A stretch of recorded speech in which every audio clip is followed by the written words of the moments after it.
Man, Joe. All right, Oh Nelly, my how's it God. Oh my going? God. Dude, I'm doing good, man. I'm doing great. That's And awesome to I'm hear. really like, so you're the first guest I'm to so this whole honored. thing. I'm so Yeah, honored. first Wow. guest, man. Dope. And so again, this is Tech Immigrants, and the whole vibe here is to share raw and authentic stories of regular people Cool. that migrated into tech from so many diverse, non-traditional backgrounds. Okay. And I'm so pumped to have you because I feel like I know a little bit of your story, but I Yeah. want you to tell it in your own words, right? Perfect. So what I want to start with is why don't you tell us? So right now, right? If somebody, if trends were a thing right now and people were talking like they're not scared of each other or anything like that, Yeah. and somebody saw you on a trend in Chicago and they asked you, hey man, what do you do? In terms it's understandable to anyone, how would you say what you do right now? Perfect. So I would say that right now I just recently actually got promoted from tech support to software engineer. So I work for PayPal, specifically Braintree. I got hired about 2 years ago after about 5 months after finishing the bootcamp. When Mhm. PayPal or Braintree was owned by PayPal, and now we're officially just completely PayPal. But basically, what I do with Braintree, a division of PayPal, what we do is we create kind of like components, I guess you could say, that businesses could use on their website in order to take payments. So we work with very large merchants that you would probably definitely recognize and probably use.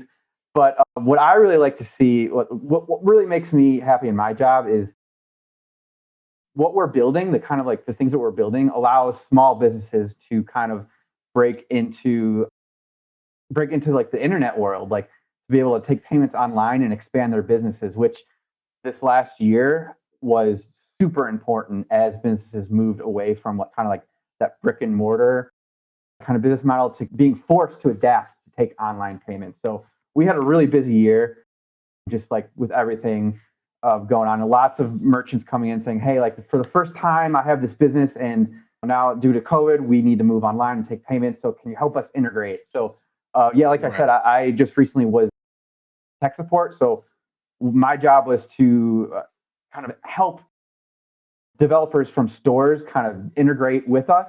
So if they're like, "Hey, like we're trying to integrate with our website and we're coming this across this error message. What does that mean?" And I want to help them out. So now I'm just really excited to join the team that's kind of building those things and just building and maintaining those things. So yeah. Right. And so so I was doing some research on you and Braintree and everything, right? Yo, And I think so I found out that every single time you're in an Uber and you pay, behind the scenes, your team is actually the one supporting the infrastructure, the payment infrastructure for Uber. I didn't even know that. yeah, yeah, they're our biggest customers. That like I said, like you probably recognize like some of these and use them. I didn't know that either, to be honest. When I joined, I was like, whoa, Uber, and I believe Airbnb too. Like I Mhm, could probably find my own like credentials if I wanted to. mhm, mhm, Like yeah, like mhm, every time, mhm. and just kind of like knowing how all that worked. I'm like, oh, so that's how they do it. Uber doesn't actually keep my credit card information in their database. That would be a compliance hazard. They kind of outsource Yeah. that. I'm like, okay, that Mhm, makes sense. So mhm. yeah, it was really cool to kind of like And see that. Yeah. and the other cool thing that I found out about Braintree too was that every single time you go on a website and there's like a checkout button and there's a pay with PayPal, that's Braintree behind the scenes. Yeah, totally. Yeah, that's kind of things that That's we were cool. helping like troubleshoot. Like people would be like, we want to add this PayPal button to our website, and we never done it. And so just like yeah, just helping merchants like in like we call them merchants. I know it's a little bit antiquated Right. term, but yeah, helping them integrate that was just yeah, really great experience.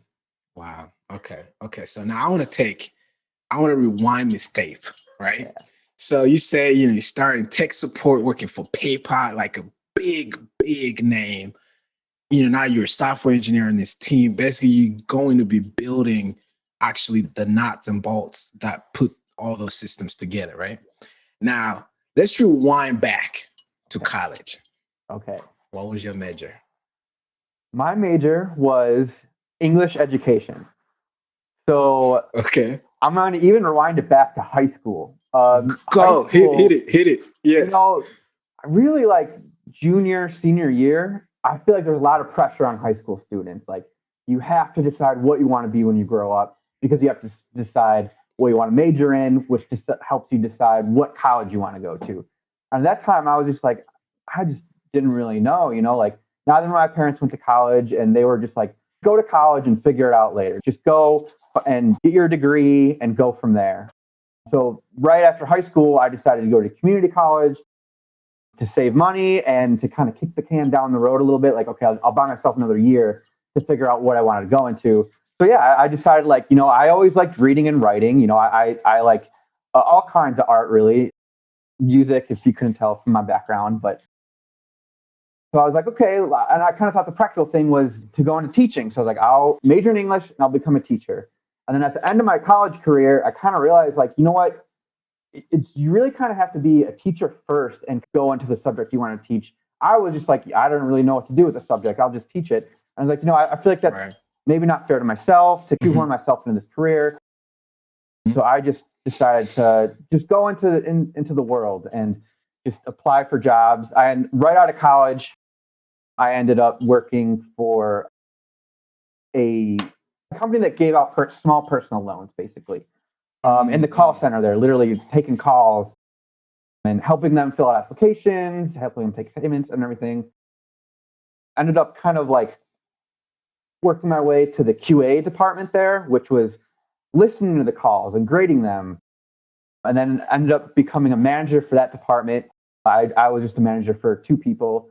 And in that role, that was when I really started to work with Excel spreadsheets in depth to kind of keep track of the work that needed to be done and kind of all the work that has been done and everything. And that's when I really got into like formulas besides just adding 2 cells together, like actually like building out all these like comprehensive trackers. And that was kind of put me on the first like, okay, like maybe I should do something more with Excel or kind of like data or something like that. Right. Keep a long story short, eventually I left that job, really just kind of got bored with it. I was just kind of like, got to a point where my next roll up would be like, I have to wait for my manager to kind of leave. I was like, all right, I don't want to be waiting for like the next guy to retire. I kind of felt like I had stopped my career development. Yes. So I decided to leave, and I actually ended up working for this coupon website and worked there for a couple of years. And one of the last things I did was partner with their dev team to kind of automate some of the processes that I was doing. And that was a true light bulb moment for me. Okay. That like, I already knew that I really liked building, like kind of working with like logical statements in Excel, but then like actually seeing the development team, like I would be like, hey, I do this, so I need to be able to download a CSV based on this. Like, is that possible? And to see them do it in like a day, I'm like, whoa, like you that's so cool. I could request something from you and you could like build it from scratch. Like, that's awesome. And after I left that experience, I was like, that's what I want to do. I want to build things that other people could use in their business. So that's when I decided to take the boot camp. Okay. So basically you're the Avant, right? That's the company that you're doing call centers and stuff, right? Yep. All right. So then you fall in love with quote unquote like automation tracking stuff using Excel, right? Totally. And then so you move on and you go to Coupon Cabin, right? Yep. And so when you start at Coupon Cabin, what were you doing? What were you doing there? Yeah, I was a content associate. So what that means, it was basically like slightly above minimum wage job. My job was I had like I had a spreadsheet of stores I had to go to. And I basically went to their website. And if they had a new coupon advertised on their website, I would test it out, take a screenshot of my cart, and then add all the information to our backend if it wasn't already there. So just basically just kind of adding coupons to to our website. And then after doing that for about a year, then they moved me to a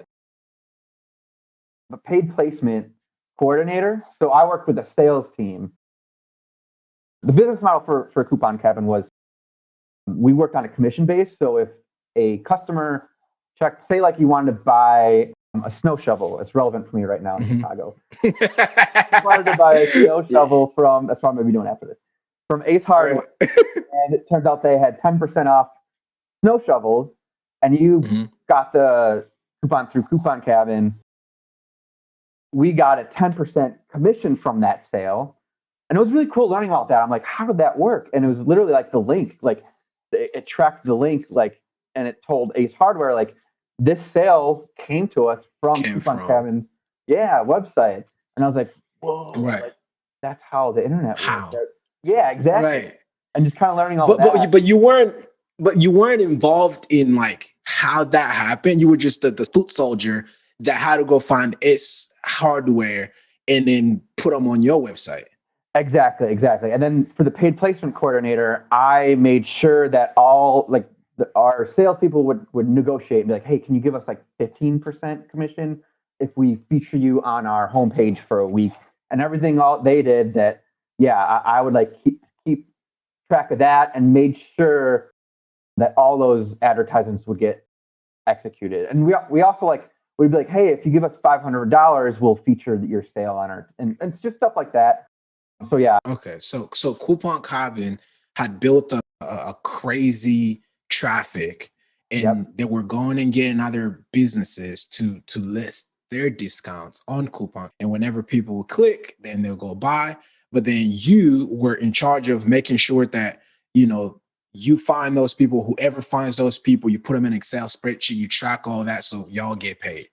Exactly. So then like in a month from now, I could remember, oh yeah, our sales department promised Kohl's that we would feature their jeans on our. So I would keep track of all that, and I would go into the back end of our website and kind of schedule that. And that was the kind of the piece that our devs automated, so that the salespeople could kind of fill out a form for all that instead of me acting as a middleman. And like, I was just like, okay, it's kind of like automating my job away, but in a way that would kind of frees me up to kind of do other things, because that allowed me to kind of like rethink how I had my schedule. And I actually kind of discovered that like in my free time that like, oh, we actually were kind of scheduling things for a full week, but stores would only want a couple days. So instead of blocking out the full week, let's only block out the couple days, which allowed the company to like sell more basically. And we kind of discovered at that time. Really. So at that time, did you call them devs? Like that team that helped you? Yeah, they were the dev team. Yeah. Okay, they're the dev team. Okay, cool. So now so now that you see that they're doing something cool, right? And that was around what, 2018, right? And then you realize you want to be able to do that. So walk me through, and eventually you join a coding bootcamp, you learn all this stuff. But I want to hear the conversations that happen between you and everybody that you love, figuring out that to get from where you were, like just basically manually doing everything, barely, minimum wage, whatever, to, okay, I need to go there and learn that. Because, I know a lot of people that, I just want to go to college and get a bachelor's degree in whatever these guys did. I mean, did you talk to those guys and find out where they learned it? Like, how did that happen? Yeah. So just to kind of like shed some honesty there, kind of rewinding back to Avant, when I said I left, I kind of just rage quit. I kind of was just like, I didn't have a plan. And with Coupon Cabin, it was kind of the same thing. I kind of felt stagnated, and the next kind of position was, I said I was working for the sales department. So the next logical step was to move into sales. And that was also not something I wanted to do. So yeah, I definitely did have conversations with my partner at the time, with my parents and my sister. And just kind of like, I don't want to be moving to sales. I'm kind of stagnating. I'm kind of doing this in my job. I'm thinking about going back to school. And, that was 2018, 3 years ago. So I was 26. So the prospect of me going back to school was like, at 26 years old, watching all like my peers around me settling into their careers and even starting families at some point, kind of like man, this is something you should do at 16, not 26. So I was kind of like, yeah, I was kind of like, I don't want to go back to get a full degree. What other options are out there for me? So I was just kind of searching, and I did have a friend, not even a friend, I want to call her acquaintance, that went through a boot camp 2 years prior to this.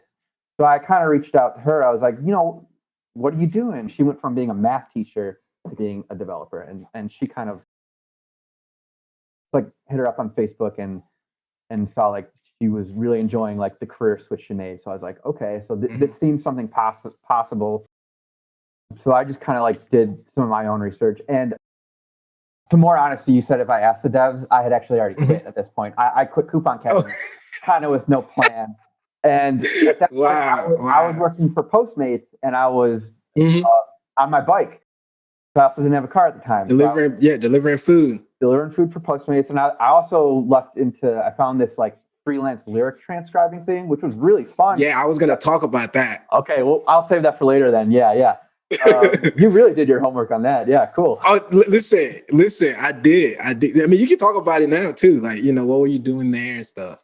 Okay, yeah. So yeah, when I quit Coupon Cabin, I was like, I'll work Postmates and work this lyric transcribing business, which was like $6 a song, literally listening to it, transcribing it. I don't really know why, but I wasn't asking. I was like, okay, because I thought of maybe for like, I don't know, iTunes, but then I would even find some of the songs lyrics like already like in iTunes, so then I would just like copy paste that $6 right there, cool. And then so yeah, I was just kind of like doing Postmates, doing this lyric transcribing thing. But there was only so many songs every week, so it wasn't like unlimited. And then Postmates, it was like I was on my bike, so I'm not an athlete, so there's only so many hours I could work a day with that. So I was like, I really like revisiting what I saw the devs do. That's when I reached out to my friend, and then I just kind of kept doing research on what I should do for my career. Thought maybe I wanted to go back into teaching, but I was like, okay, this dev thing. I came to the conclusion that I think going into a boot camp, I think that's the right thing for me to do, and just extremely thankful that I have family that supported me. So my mom let me move back in with her. So I kind of took care of that. Was just living off savings, and I decided to do the accelerated boot camp that was 12 weeks as opposed to 24 weeks because I wanted to get it done. And I felt like I was in the position where I could move in with my mom, not have to worry about a job. This lyric transcribing thing was totally like on my own schedule. So I was like, okay, I could do this when I want. And I would stay after class, sometimes do homework in the cafeteria. And then when everyone else would leave, I would transcribe lyrics for a bit. And then, you got to do what you got to do, man. Exactly. You got to do what you got to do. Take like an hour and a half and make $24. And then so yeah, that's kind of doing that while I was going through the boot camp. So yeah. Wow. Okay. So you're doing Postmates, you're transcribing lyrics, and then it kind of hits you like, man, you got to do something, man. Like you got to go back. Something has to light up, like to ignite your passion, to purpose, all that kind of stuff, right? Yeah. So you're doing this research. You talk to your friend. She's already went to a boot camp. So she was a math teacher. Now she's a developer. She told you what she did. You're like, okay, I might want to do that. Did you also get motivated by the potential pay that was going to come with that? Oh, 100%. 100%. Yeah. Talk to me about that. Yeah. I mean, I guess going into teaching, when I first started going into teaching, I was never really in it for the money type of person. I was always and this is something that my parents harped on me, just do what you love, But I found that going through all this, that you do kind of have to have that separation of, hobbies and career, because if you make your hobby your career, it kind of ruins your hobby. So at one point, going back to my first job after college, Avant, I was also working on this online blog with a friend of mine for local music. And we were kind of just going through WordPress at that time, and there were some limitations with that. And so fast forward back to Coupon Cabin, I also was thinking back on that, and I was like, that was really fun, just like working on a website, managing it. So it was something that I enjoyed doing, like building websites. And I thought like this career path this is where the jobs are going to be. So I also have to be smart in doing that because I didn't want to be slinging burritos on my bike forever.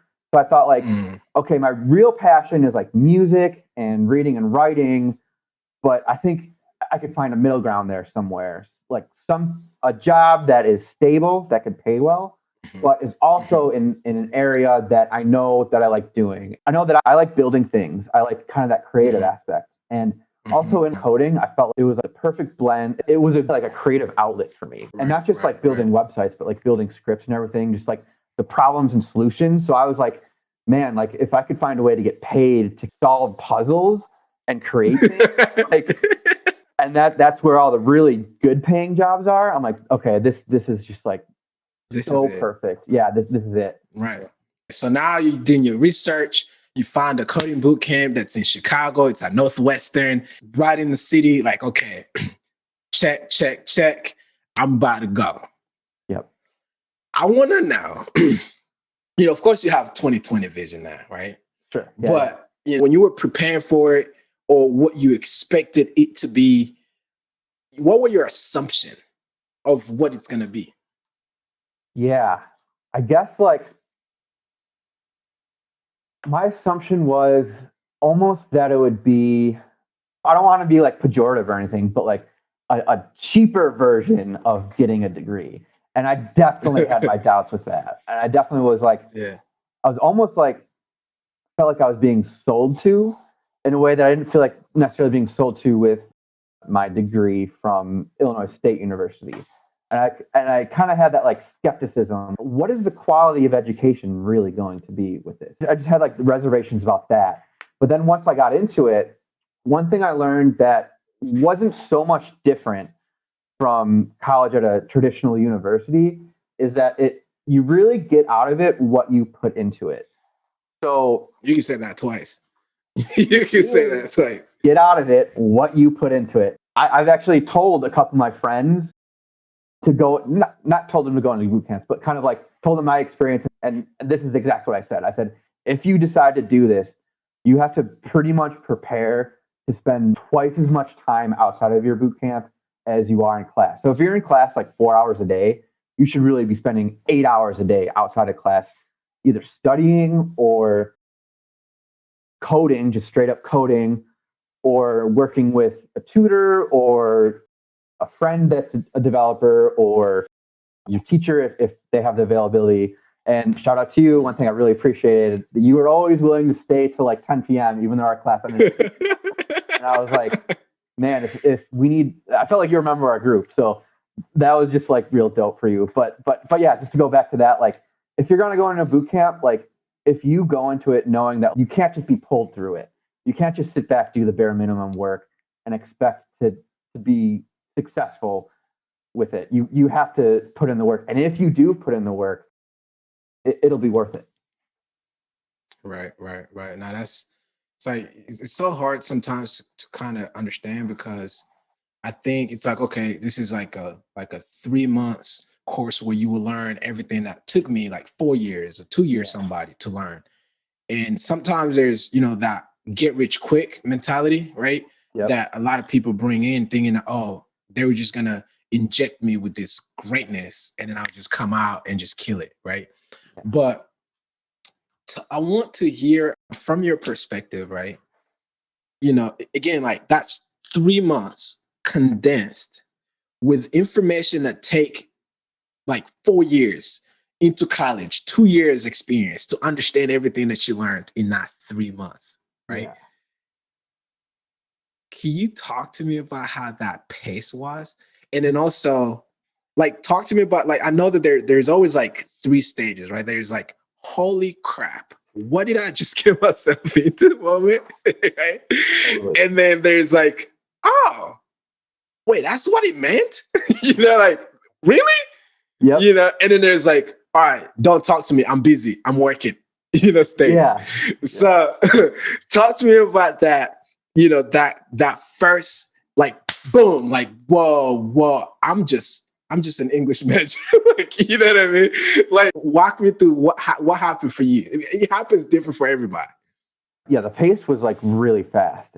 I guess I'll also like say that the difference between the boot camp and like a traditional university, like the pace was, you really have to like stay on your toes, and that's why you have to spend so much time outside of the boot camp filling in the gaps. But like, I mean, as far as like that moment where I had like, okay, I can do this. I'm not just an English major. I want to say I still have those moments today. I'm still like, oh man, what did I really get myself into? I feel like imposter syndrome really never goes away.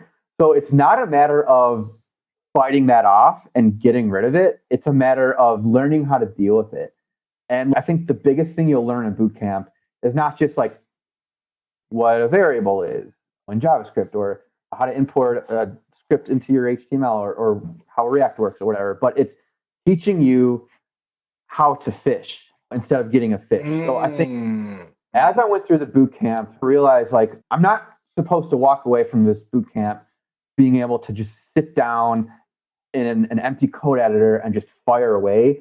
This boot camp is teaching me that if I come across something, I need to be constantly doing research of what I'm doing. I really relate it to writing a lot, because with writing, you don't just open up a Word document and just start firing away. You have drafts, you want to outline your thoughts, you want to do research on everything. And coding is really like that. And I think I got that kind of early on in my boot camp, that it's not just sitting down and typing. It's, you really want to like spend time designing what you're doing and researching the technologies. And I think one thing too that switched in me in my boot camp is when I was coming across error messages, it would be frustrating. I was like, oh no. And then like I'd clear it and it would be a different error message. And I would just like want to throw my computer into Lake Michigan. But I realized that don't treat error messages as a road bump. Like treat it as like a breadcrumb trail. Once you clear one, and if you get another one, that means you cleared the other one. So it's like a hint that it's giving you.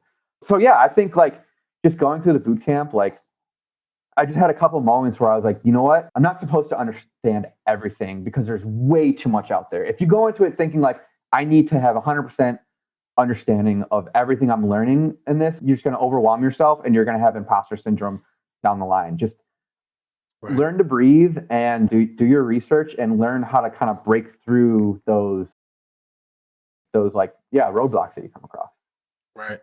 The thing that I remember from your class was that, like, the first time I saw you and I met you and you were in the class, you weren't super vocal, right? You were kind of laid back. You answer if I called you on you, but you weren't super like out there just grabbing on questions, right? Mm-hmm. And there were people in any classroom, people that are vocal, right? And there are people that just on their stuff, hitting the answers, right? You're in a classroom, super fast. You've put your whole career turnaround on this moment, right? Yeah. So there's a lot on the line, but you kind of feel like you don't understand everything, but there's like people out there just that you think get it, right? Yeah. Like, and you can see it in your face. How do you deal with that? Yeah, I mean, you just have to really like understand everyone learns at their own pace. And I feel like I had like my background in education, I kind of learned all these things. Everyone learns at their own pace. So one of the things I learned in teaching is when you're teaching a class, you want to group some of the higher performing students with some of the lower performing students, because that will make the higher performing students, force them to almost teach the lower performing students, which makes the higher performing students understand it on an even deeper level, and also kind of let those lower performing students kind of catch up. So what I did is I just kind of gravitated to people that I thought either understood it at my level or slightly better, and then just kind of work with them to kind of like bounce ideas off of them. And then once I thought I understood something, I would turn around and try to kind of like seek out someone that, for example, if we were going through an activity in class and someone finished before me, I'd be like, hey, like, how did you do that? And I would have them help me. And then once I was done, I would then turn around and see who else was working on it. Because that forced me to kind of not just like digest what the person put on me. It kind of forced me to think about it and like spit it out in another terms that like someone else might understand better. So yeah, just like kind of finding someone that understands it better and then like absorbing what they know and then turning around and trying to teach someone else that might not be performing as well as you. Right. Okay. Now, those are some gems that you just dropped. Help somebody. It's actually way more helpful to you. Kind of selfish. Yeah. That's why I got into teaching too, Yeah. because I realized that I was going to learn at a faster pace. If I had 30 people in my class that didn't know anything, that learned differently, if I help them, I get to understand it 36 different ways that I got to explain it. So I get it really deep. But okay. That's cool that you picked on that. All right, cool. You go through this 3 months, right?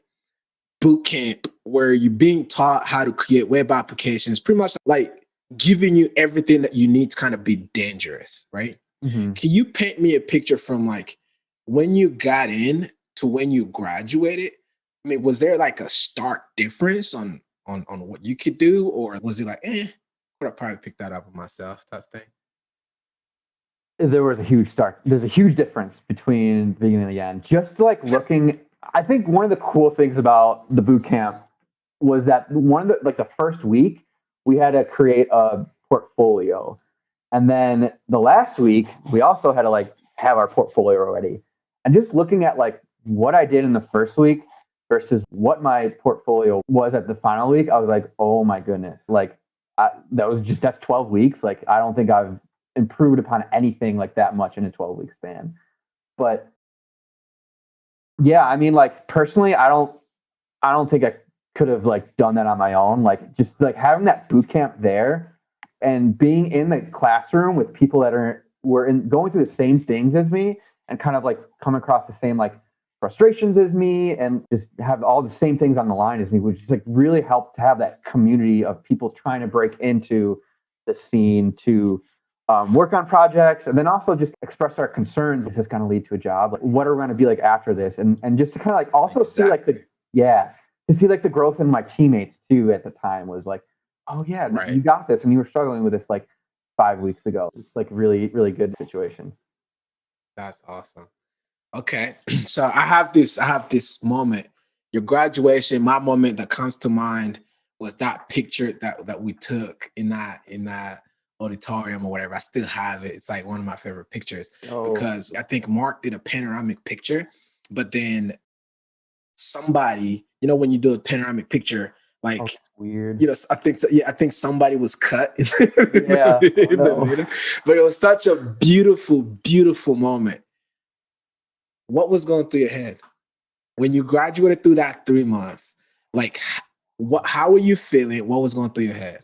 I was having flashbacks to my college graduation. In my college graduation, everyone was like celebrating, like we did it, yay! And I was like, but now we're out. Now we have to go out in the real world. Like our kind of like our safety net was being pulled out, and now we have to like perform. I was having like a lot of mixed emotions, like so like proud of myself for accomplishing like that boot camp and getting through it, but also like a lot of anxiety for like what's going to come next. Is this really going to lead to a job? And then just that everything I learned in the boot camp, just kind of like don't look at roadblocks as something to stop you. Think of it as something to make you better. So in that moment, I was like, okay, I might have some anxiety, but you know what? I got through this boot camp. Like, I know that like I'll be able to find a position that meets my needs. And, it happened. And I just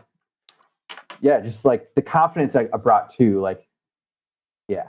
That attitude is so important. That outlook to life is so important. It is. But I feel like, okay, so you graduate, you guys graduated, I think October, right? 2018, October, yeah. right? Mhm. And then the Braintree position, you got it 5 months after that, right? Yeah, it's February, so Okay. about 4 months. Yeah, 4 months, right? yeah, Talk to me about the 4 months of hell. 4 months of hell. It really what it was. I mean, like I was lucky because I still had the lyric transcription job, so I was able to do that. Like I said, it was only so much. You know, if they didn't have any songs to Mhm. transcribe, there would be like a week, and then I was like, okay, I have no income for this week. But I just pretty much, the cliche is if you don't have a job, treat every day as job hunting as your job. Like spend 40 hours of that. Mhm. So I thought I kind of like made a system for myself. I said I was going to Monday through Friday, I was going to apply to one job a day. And I was going to make that application just really, really focused because instead of just kind of like applying to like 50 jobs in 1 hour, yeah, I wanted to really like take the time to find a job that I thought I could get and was a company that I thought I would enjoy and research that company, research that job posting, use words that were in that job posting in my letter to get past those like automated scanners. Uh, you know, Tailor my resume to the job posting, put words on my resume that were on the job posting, and then apply to that. Have all that done. You know, wake up at 8 o'clock, have all that done by noon. Take lunch break, and then in the afternoon, just like code and just continue beefing up my portfolio and like learning new concepts.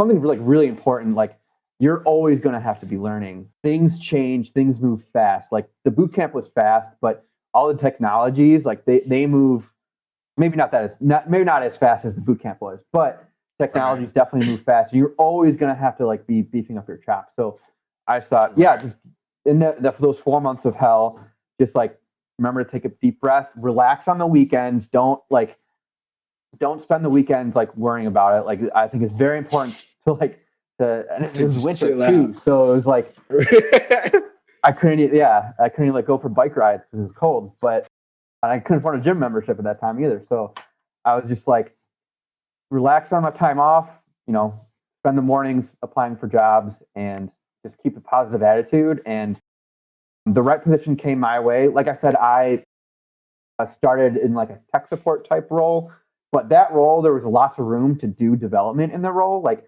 we had like proprietary apps that the support organization used that we got to like maintain, and then like we also handled like data migration. So if like store came to us from a competitor processor, we would have to move all their credit cards in a secure manner. So, and we would have to kind of like shape the data.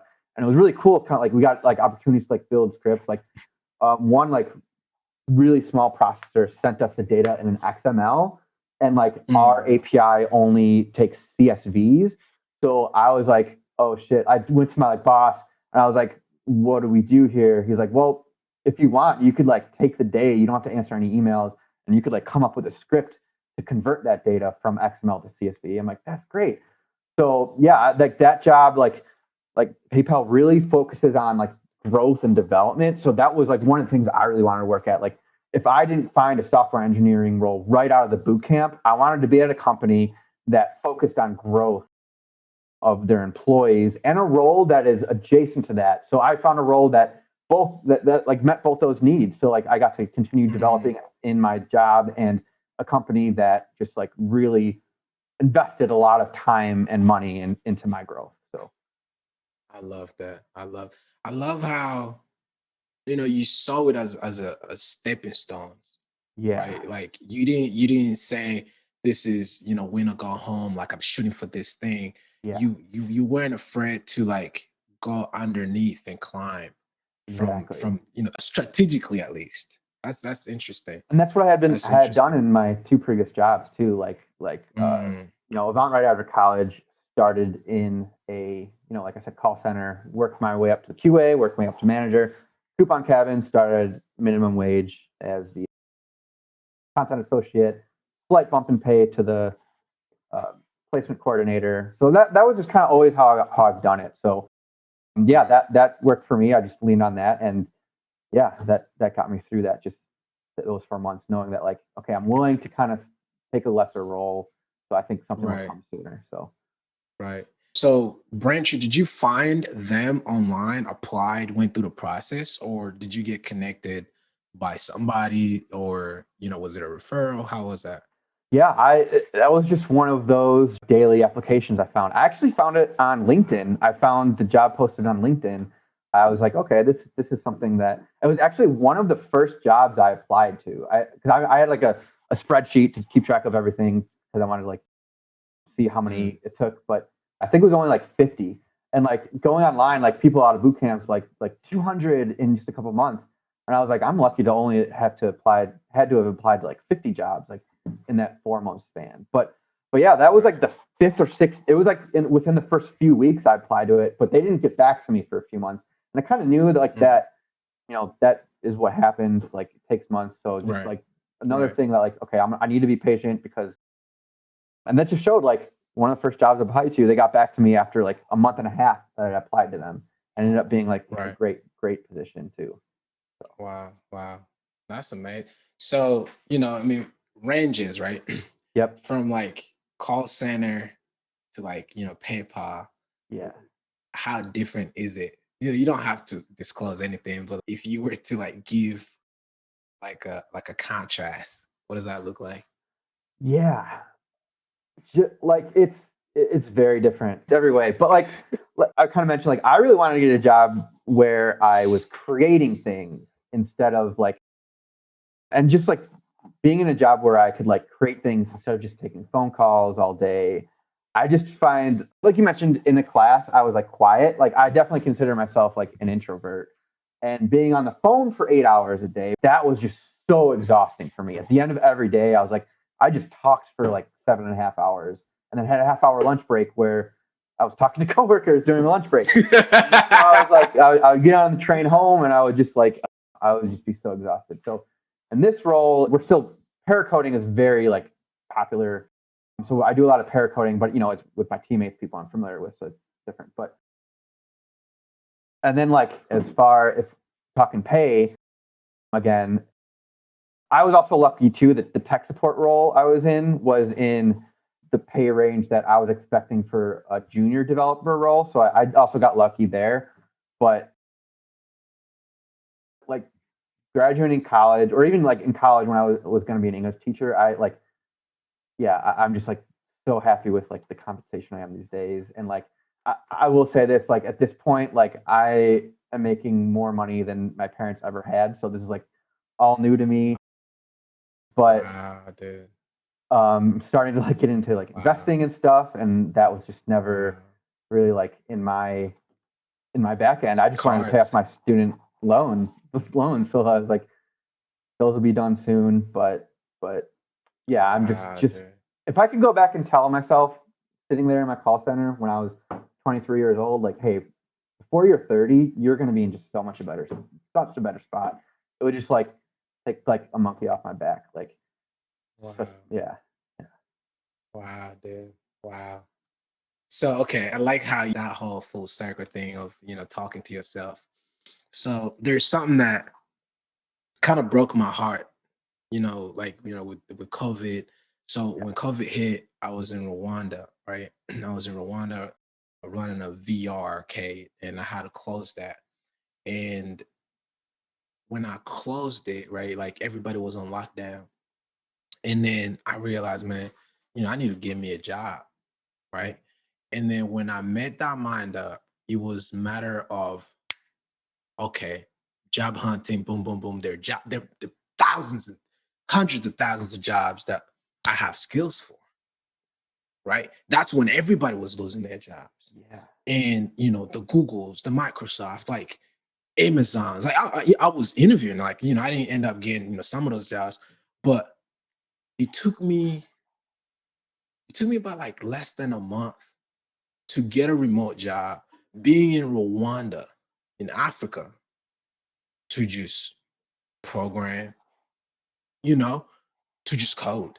yeah, And then looking at it now, man, like I was reading a report. So Microsoft president put a report out there in March that said that by the end of 2020, there was about a quarter billion people with no jobs because of the pandemic, right? Yeah. Like right now in the United States, there's about 27 million people with no jobs. Crazy. And then the mind, like the mind-boggling thing is, in the next 5 years, there's going to be about 150 million new jobs in tech. Yep. You know, So how do we like there's so many jobs that are about, that will not even, like, people are going to be begging for people to apply. Right? So there's so many people that are probably about to be in your shoes right after the call center, trying to figure out, how can I get into this tech stuff? I mean, tech does not necessarily mean coding, but how do I navigate these things, right?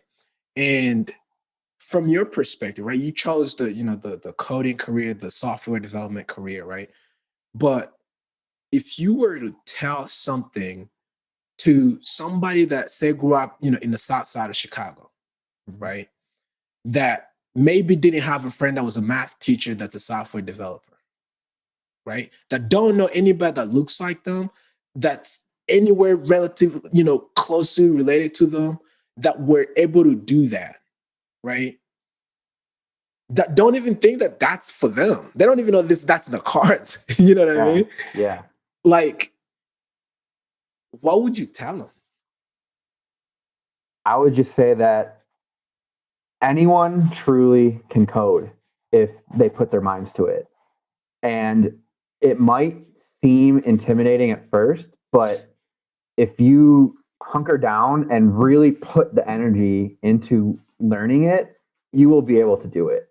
If you put your mind to it, you could do anything. But I mean, I think it's true. If you really put the energy into it, like, don't compare yourself if someone else, like you said, like, if they don't have anyone around them, just like try to pick it up and build on any momentum you get. So if you pick some concepts up, just go back to that feeling that, like, oh, I finally broke through it, and just have confidence in yourself. And if you really, like, sat down and put the energy into it, like, you can break into the tech. And what you just mentioned too, I think is really important. Like, jobs in tech doesn't mean coding. And there are so many opportunities out there, and you don't know what you don't know. So if you don't think it's for you, like, just keep on doing research into it, and just put yourself out there and find a mentor that has been in this situation, and ask them, like, what other types of jobs are there, or what they could do. So yeah, just have confidence in yourself. Just, you can do it, and, like, just know that there's a lot out there that you don't know. And once you break into it, you'll start finding those opportunities for yourself. Right. My last question to you. So, your coding bootcamp was a lot of money. Like, what, 15 grand, right?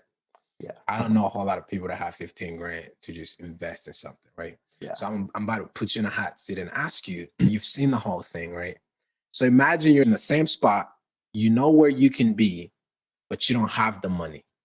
What kind of resources would you use? Like, paying for 15 grand, you cannot do it. Impossible.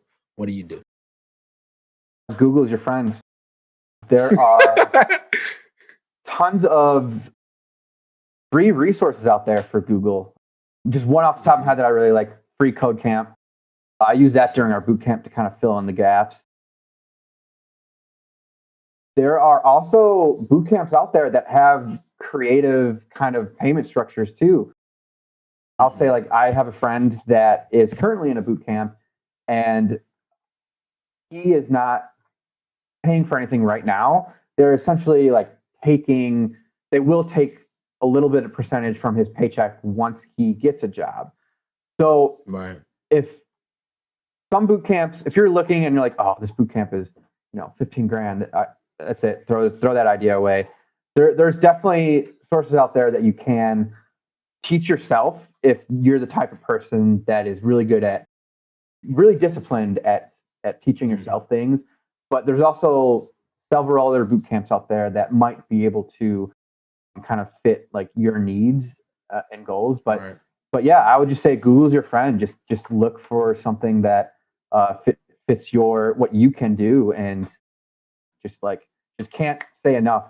Just sit down and hunker down and put a lot of effort into it. You will come out the other side for where you want to be. Wow, man. Joe, thank you so much. I really, really, really appreciate you coming on, being open to sharing your story. And, I gotta say, man, it's been a pleasure. I'm so glad and so thankful that I was somehow part of your life, helped you get to wherever you were supposed to go. And it's been a fantastic journey, man. I'm very, very, very proud of you. Very happy for where you are. Thank you, Nelly. Yeah, happy to share my story. Like, final word, like, I have been so uncertain all throughout my 20s, finally in my late 20s, almost 30. I'm gonna be 30 in a couple months here. Just keep at it.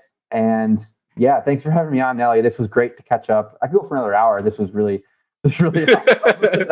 I love it, man. I love Yeah. it. I love it. I love it. All right, man.